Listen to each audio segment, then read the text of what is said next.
It started on a day that felt so ordinary. I never imagined it would change the course of my life. The streets of London were alive with the familiar hum of buses, footsteps, and the faint drizzle that so often lingers in the air. I had stopped at a quiet cafe tucked into a corner near Covent Garden, a place I rarely visited, drawn inside only because the rain grew heavier. I didn't know that she was already there, sitting by the window with a notebook open and a pen twirling in her hand. Her name was Claire, though I didn't learn it until later. At first, she was just the girl with thoughtful eyes and a half smile, staring out at the world beyond the glass as though she was searching for something in the mist. I remember ordering my tea, settling down at the only empty table nearby, and trying not to stare.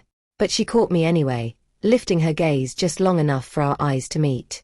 Something unspoken passed between us in that moment, a spark that seemed to cut through the dreary greyness outside.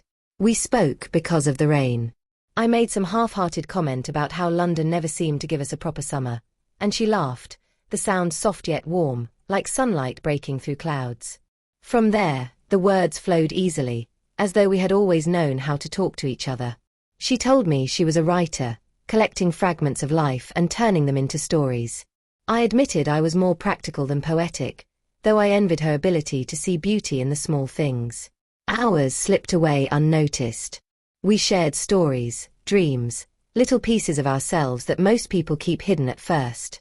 By the time the rain eased and the sun threatened to break through the clouds, it felt as if leaving would undo something precious we had just begun to build. I walked her toward the station, reluctant to part, and when we paused at the edge of the street, something in the air shifted. It wasn't planned.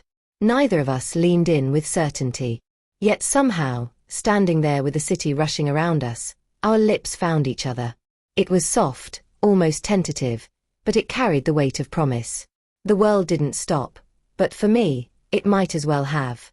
I knew then, in the gentlest collision of breath and warmth, that nothing about my life would ever feel the same. That kiss became the beginning. We kept meeting, sometimes in that same cafe, sometimes wandering along the Thames, sometimes sitting quietly in parks as if the city belonged only to us.